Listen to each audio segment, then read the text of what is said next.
apa kabar pemirsa Suara Dapil? Senang sekali saya dan juga tim Suara Dapil dapat kembali mengajak Anda ke daerah-daerah di Indonesia, tentunya bersama wakil rakyat untuk menyerap aspirasi langsung dari masyarakat di daerah pemilihannya.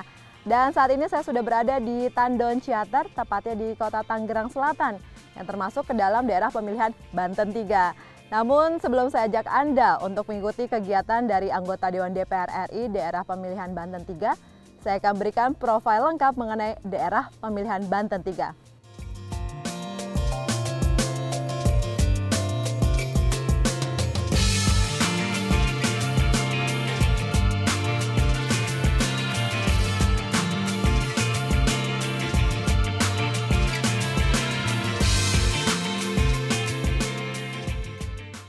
Daerah pemilihan Banten 3 merupakan daerah yang berada di sebelah timur Provinsi Banten. Dapil Banten 3 atau yang biasa disebut Tangerang Raya ini memiliki luas sekitar 1.500 km persegi dan dihuni oleh lebih dari 5 juta penduduk. Letaknya yang berbatasan dengan ibu kota Jakarta menjadikan Dapil Banten 3 ini sebagai daerah penyangga ibu kota Jakarta. Dapil Banten 3 juga merupakan pintu gerbang utama Indonesia. Hal ini karena keberadaan Bandara Soekarno-Hatta yang terletak di wilayah kota Tangerang. Dari 22 jatah kursi anggota DPR RI pada pemilu legislatif tahun 2014 di Provinsi Banten, 10 diantaranya merupakan wakil rakyat dari daerah pemilihan Banten 3. Daerah pemilihan Banten 3 meliputi 1 kabupaten dan 2 kota, yang terdiri dari Kabupaten Tangerang, di mana terdapat 29 kecamatan dan 274 kelurahan atau desa. Jumlah TPS yang tersebar ada 5.587 TPS, dengan jumlah pemilih tetap sebanyak 2.022.286 pemilih. Kota Tangerang, di mana terdapat 13 kecamatan dan 104 kelurahan atau desa. Jumlah TPS yang tersebar pada 3.223 TPS, dengan jumlah pemilih tetap sebanyak 1.237.977 pemilih. Kota Tangerang Selatan di mana terdapat 7 kecamatan dan 54 kelurahan atau desa. Jumlah TPS yang tersebar ada 2.502 TPS, dengan jumlah pemilih tetap sebanyak 881.382 pemilih. Jumlah keseluruhan dari Dapil Banten 3, 11.312 TPS yang tersebar dengan jumlah pemilih tetap sebanyak 4.141.645 pemilih. Dari jumlah pemilih tersebut, maka Dapil Banten 3 mendapatkan alokasi kursi di DPR sebanyak 10 anggota DPR RI yang mewakili masyarakat Dapil Banten 3 pada periode 2014 hingga 2019. 10 anggota DPR RI dari Dapil Banten 3 dari fraksi Partai Demokrasi Indonesia Perjuangan yang diwakilkan oleh Edi Kusumawijaya dan Marinus Gea. Fraksi Partai Golongan Karya yang diwakilkan oleh Andi Ahmad Dara. Fraksi Partai Gerakan Indonesia Raya yang diwakilkan oleh Sufmi Dasko Ahmad. Fraksi Partai Demokrat yang diwakilkan oleh Hartanto Edi Wibowo. Fraksi Partai Amanat Nasional yang diwakilkan oleh Ali Taher. Fraksi Partai Keadilan Sejahtera yang diwakilkan oleh Jajuli Juwaini. Fraksi Partai Persatuan Pembangunan yang diwakilkan oleh Irgan Hairul Mahfiz. Fraksi Partai Kebangkitan Bangsa yang diwakilkan oleh Siti Masrifah.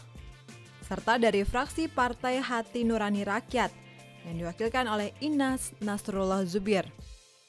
Nah pemirsa, tadi saya sudah berikan informasi lengkap mengenai daerah pemilihan Banten 3. Nah, sekarang saya akan ajak Anda untuk mengikuti kegiatan dari anggota Dewan DPR RI daerah pemilihan Banten 3. Siapakah anggotanya? Saya akan kasih tahu Anda sesaat lagi. Jangan kemana-mana, tetap di Suara Dapil, Suara Daerah Pemilihan.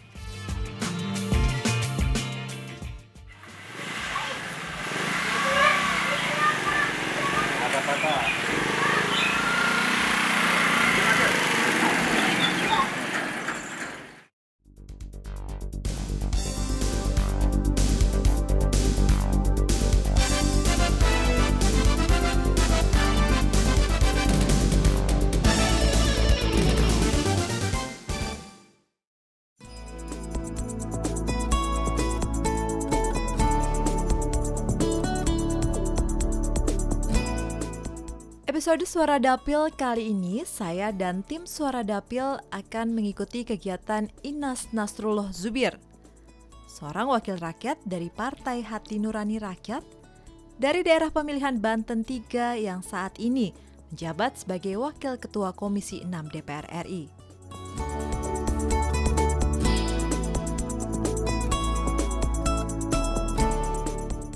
Di sela-sela kegiatannya yang padat di parlemen, Inas Nasrullah Zubir selalu menyempatkan diri untuk bertemu dengan konstituennya, berbincang dan menyerap aspirasi langsung dari mereka.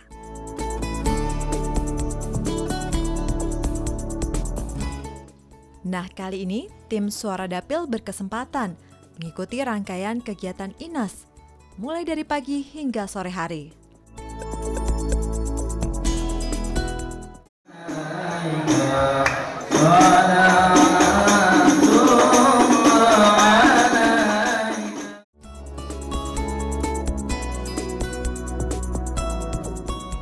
Perjalanan tim Suara Dapil bersama Inas diawali dengan menghadiri peringatan Maulid Nabi Muhammad SAW yang diselenggarakan Majelis Taklim dan Zikir Al-Inayah, bertempat di Kelurahan Pondok Betung, Pondok Aren, Tangerang Selatan. Peringatan Maulid Nabi menjadi sarana silaturahmi untuk lebih dekat dengan masyarakat Pondok Betung, Pondok Aren.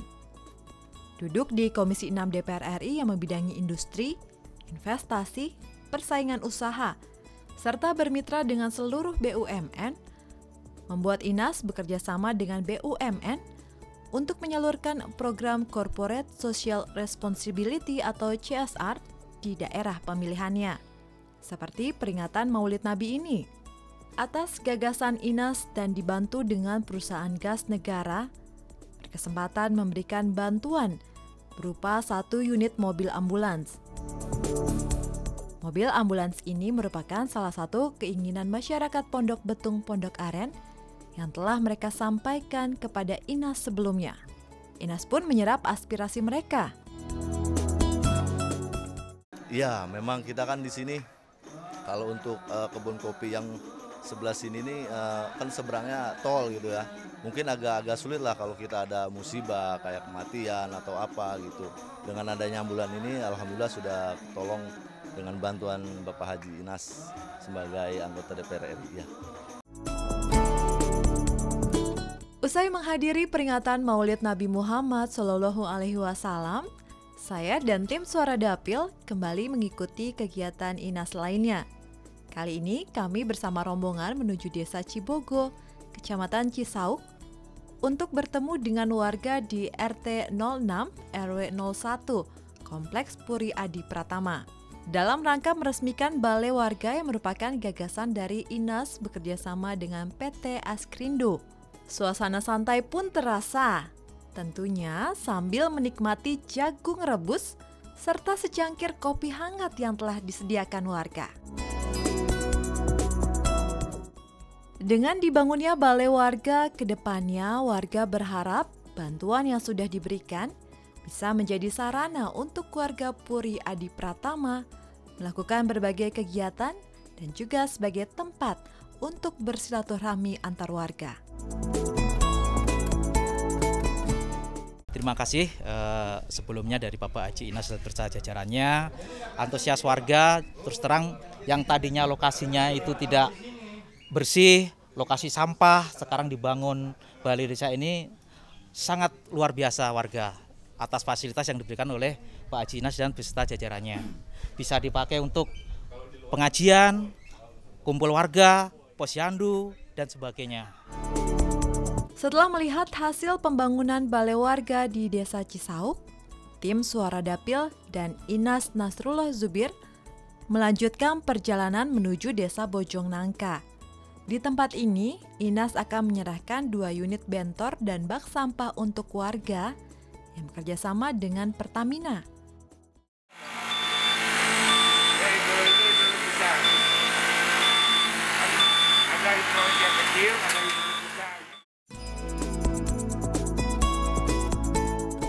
Bentor atau becak motor ini nantinya diperuntukkan untuk mengangkut sampah yang nantinya akan dibuang ke tempat pembuangan sampah yang ada. Seperti biasa, silaturahmi diawali dengan berdiskusi bersama warga sekitar. Warga sangat antusias berdiskusi dengan Inas karena tentunya banyak aspirasi yang akan mereka sampaikan. Memang sampai saat ini dari cerita kita belum berani katakanlah memanfaatkan secara maksimal karena belum ada. Setelah berdiskusi dengan warga, Inas secara simbolik menyerahkan 2 unit bentor dan juga bak sampah. Inas berharap dengan adanya bantuan ini dapat digunakan dengan maksimal oleh warga Bojongnangka. Kita belum selesai. Kalau mau satu pekerjaan itu harus tuntas. Kalau sekarang baru bentornya, kemudian kan masa sih hanya sekedar dibawa, diangkut. Kita harus memberikan suatu pelatihan kepada masyarakat. Tidak semua sampah itu harus dibuang ke tempat pembuang sampah sehingga volumenya bisa kita kurangi. Ada beberapa wilayah di Tangsel yang dia punya istilah namanya bank-bank sampah, sehingga bank sampah itu akan mengelola sampah dengan baik. Nah, sampah itu juga bukan berarti dia terbuang sayang, tapi ada sampah-sampah yang masih bisa dimanfaatkan dan dijual kembali. Contohnya tadi saya katakan botol-botol plastik. Nah, itu nanti akan saya coba bawa gitu kawan-kawan yang ada di Tangsel yang dia memahami bagaimana mengelola sampah untuk saya ajak di sini. Dalam nanti kita juga ada acara pelatihan-pelatihan yang dari Kementerian Perindustrian. Nah, itu akan kita coba arahkan untuk pelatihan mengelola sampah. Jadi saya mau tuntas pekerjaan saya gitu. Aspirasi masyarakat tentang sampah, kita di Dewan memikirkan aspirasi itu bagaimana kita menerjemahkannya. Bukan hanya sekedar ngasih bentor selesai, tidak. Tapi bagaimana mengelolanya. Jangan itu sekedar buang sampah ke tempat pembuangan. Padahal sampah itu masih ada yang bisa diolah, bisa dimanfaatkan untuk ibu-ibu.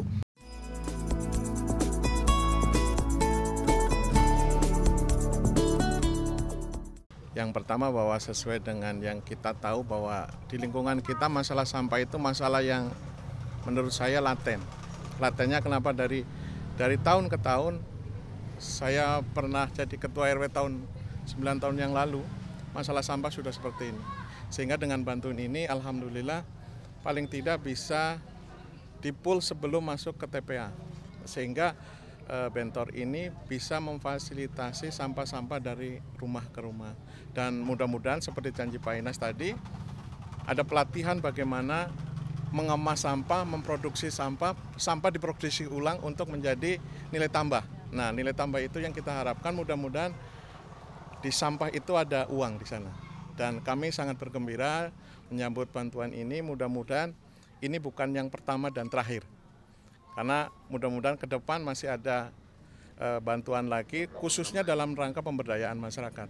Karena tidak ada manfaatnya bentor ini tanpa orang yang tahu bagaimana menggunakan. Jangan sampai tidak ada dari perawatan dan lain sebagainya. Sementara mungkin itu cukup bagaimana kita mendapat sampah. Terima kasih Pak Inas atas bantuannya dan mudah-mudahan ke depan lebih baik lagi. Terima kasih.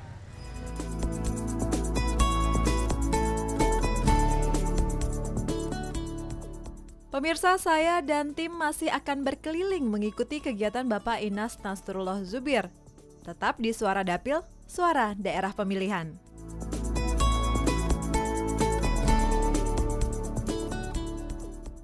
Tolong dipromosikan emping jagung dari Kabupaten Tangerang. Cuma ada di Majalengka dan di sini ya.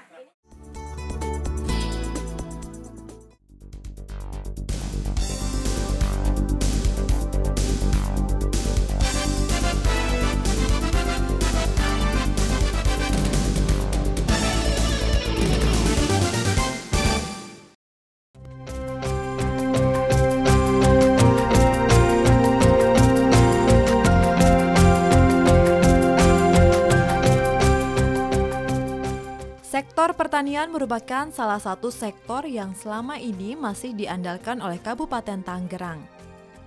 Walaupun mendapat julukan Kota Seribu Industri, Tangerang sebagai daerah penyangga ibu kota masih memiliki lahan pertanian yang cukup luas.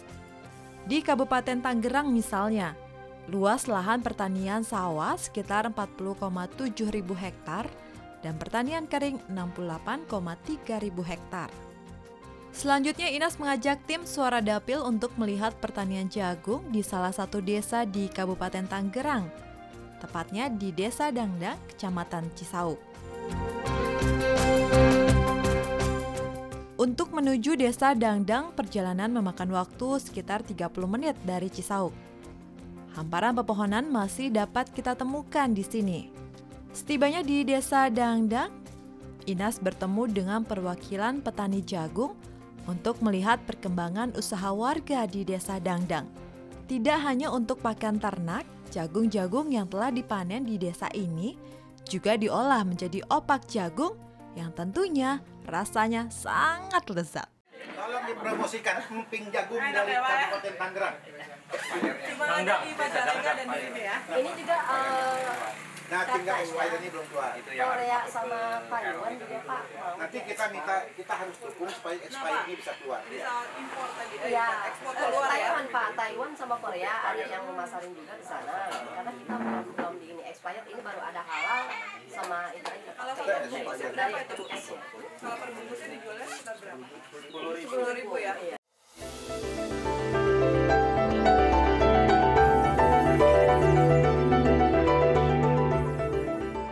Beberapa waktu sebelumnya, Inas bersama PLN membantu warga membangun rumah produksi olahan jagung, lengkap dengan peralatannya. Emping atau opak jagung sebagai produk olahan Desa Dangdang menjadi produk yang sudah banyak disukai warga sekitar Desa Dangdang. Sayang, beberapa kendala masih harus dihadapi para petani.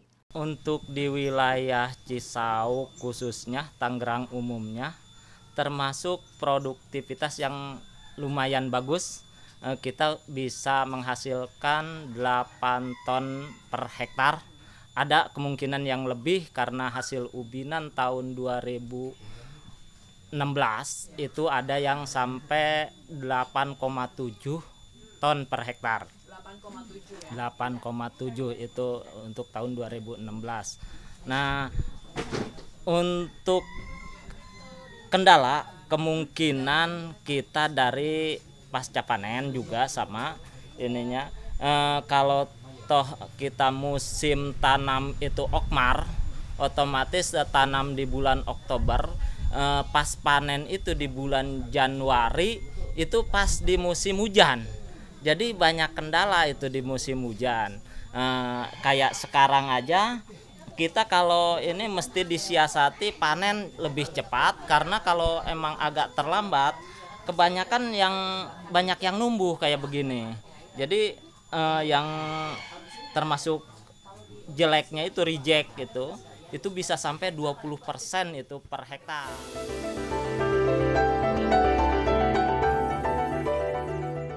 Selain masalah di dalam pertanian, masalah produksi juga masih menjadi kendala yang dihadapi petani jagung ini. Di antaranya belum adanya oven. Mengingat jika musim hujan tiba, emping atau opak jagung ini tidak bisa dijemur di bawah matahari.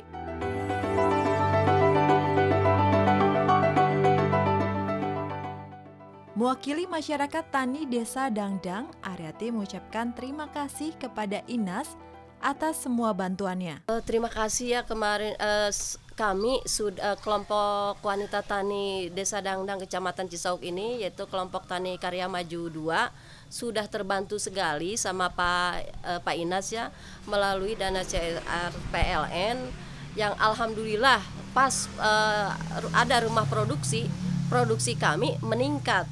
Karena kami di rumah produksi itu fokus ya, kalau sementara kemarin belum punya produksi itu di dapur sendiri.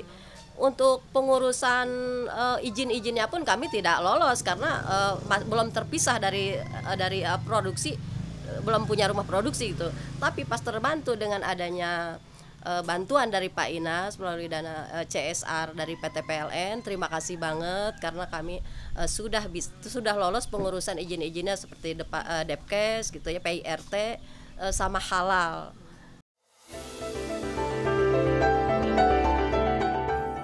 Langsung bertemu dengan Inas dan menyampaikan aspirasinya, Inas memberikan tanggapan dari aspirasi warga. Pak, ini kan dari Dapil Banten 3, ini kalau kita lihat banyak sekali usaha-usaha dari UMKM, dari masyarakat seperti itu. Sejauh ini seperti apa nih? Jadi kalau saya dengar tadi dari ibu dan bapaknya, mereka malah belum disentuh sama UMKM. Tapi mereka ternyata sudah punya upaya sebegini. Dan memang saya dapat informasi juga di kawan-kawan bahwa mereka membutuhkan rumah produksi. Mereka tidak hanya panen jagung atau memproduksi jagung untuk pakan ternak, tetapi mereka berpikir lebih dari itu. Bagaimana juga bisa dimakan oleh manusia gitu kan jagung. Sebenarnya kan jagung ini juga makanan manusia. Cuman tipe jagungnya ini bukan jagung untuk direbus gitu kan. Karena itu mereka akhirnya punya inovasi yang seperti ini gitu. Dibikin emping, diolah seperti emping ini. Dan rasanya sangat nikmat, sangat enak. Nanti kapan-kapan yang ada yang mau bisa datang sama saya kirim 1 bungkus gitu. Nah, mereka untuk memproses ini memang punya kendala gitu. Kendalanya yaitu oven. Mereka membutuhkan oven yang punya kapasitas yang mumpuni, yang tadi mereka katakan harganya sekitar 70 juta. Tentu nanti ini juga kita upayakan untuk bisa CSR dari BUMN yang lain. Tetapi yang saya inginkan adalah bahwa kerja saya ini nggak setengah-setengah gitu. Mau sampai tuntas, sampai mereka benar-benar bisa menghasilkan suatu produksi yang selesai. Terkait dengan pemberdayaan masyarakat untuk peningkatan ekonomi di Kabupaten Tangerang, Inas ingin agar masyarakat dengan mudahnya mengembangkan ekonomi kreatif tanpa khawatir dengan modal awal yang diperlukan. Saya dengar bapak-bapak di sini itu tidak mengandalkan UKM, tapi memang kalau memang itu dibutuhkan untuk meningkatkan hasil produksi mereka, meningkatkan hasil produksi inovasi mereka, tentu saya akan dorong. Kan saya ada KUR dari perbankan, ada juga UKM dari koperasi, dan ada di PNM, permodalan nasional mandiri ya, madani ya. Nah, nanti saya akan bicara sama dirut-dirut mereka. Mungkin kalau perlu saya ajak ke sini gitu. Lihat nih, bagaimana meningkatkan taraf hidup masyarakat sini, meningkatkan produksi masyarakat ini, sehingga mereka bisa lebih sejahtera gitu.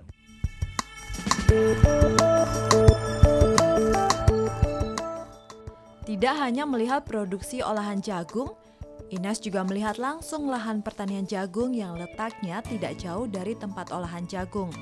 Luas lahan jagung yang cukup luas membuat kekhawatiran tersendiri untuk Inas. Pasalnya, lahan yang ada sudah milik para pengembang. Jika over alih fungsi lahan ini terus dibiarkan tanpa ada tindakan tegas dari pemerintah, maka petani jagung akan tergerus. Jadi bisa dilihat ini bekas ininya udah langsung bersih gitu. Ini 2,5 hektar, 15 hektar. Spotnya mencar-mencar, Pak. Jadi enggak satu hamparan gitu. Jadi totalnya 15 hektar. Iya. Tapi tanahnya itu milik pengembang ini. Iya, betul. Nah, ini menjadi PR buat pemerintah. Iya. Bagaimana sekarang petani jagung ini yang setiap saat bisa tergusur nantinya. Iya. Nggak boleh seperti itu. Ini yang akhirnya membuat produksi jagung nasional berkurang. Itu akhirnya impor. Ini kan nggak boleh terjadi. Harusnya lahan jagung tetapnya peruntukan berjagung. Makanya nanti inilah akibat dari namanya otonomi daerah. Pemerintah pusat nggak bisa nyentuh yang benih-benih. Jadi mesti ada lahan pertanian abadi gitu ya. Ya betul. Lahan pertanian. Oke Pak, nanti jadi masukan buat kita nih. Jadi ini tanah pengembang. Tolong dicatat, ini tanah pengembang dan ini tidak benar.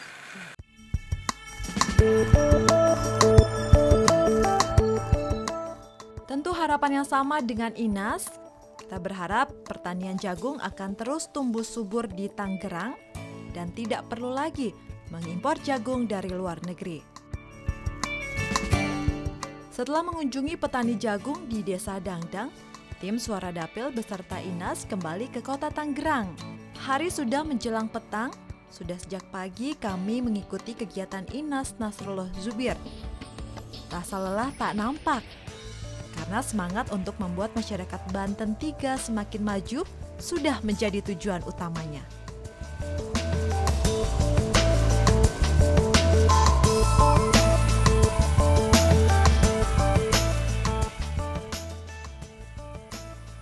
Sebelum mengakhiri kegiatan di daerah pemilihannya Banten 3, Inas menyempatkan diri untuk menghadiri undangan Gasuku Sabuk Hitam dan Pramusyawarah Provinsi KKI Banten 2 2018 di Sekolah Dasar Cendikia Madani.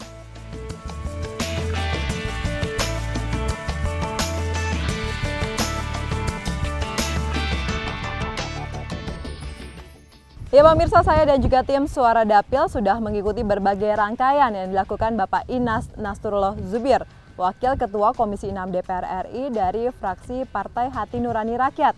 Dan berbagai kegiatan dilakukan Bapak Inas ini bertujuan untuk lebih mendekatkan diri dengan masyarakat dan tentunya menyerap aspirasi langsung dari masyarakat di daerah pemilihannya. Kami akhiri perjalanan tim Suara Dapil di daerah pemilihan Banten 3. Jangan lupa untuk terus menyaksikan Suara Dapil, Suara Daerah Pemilihan episode berikutnya. Sampai jumpa.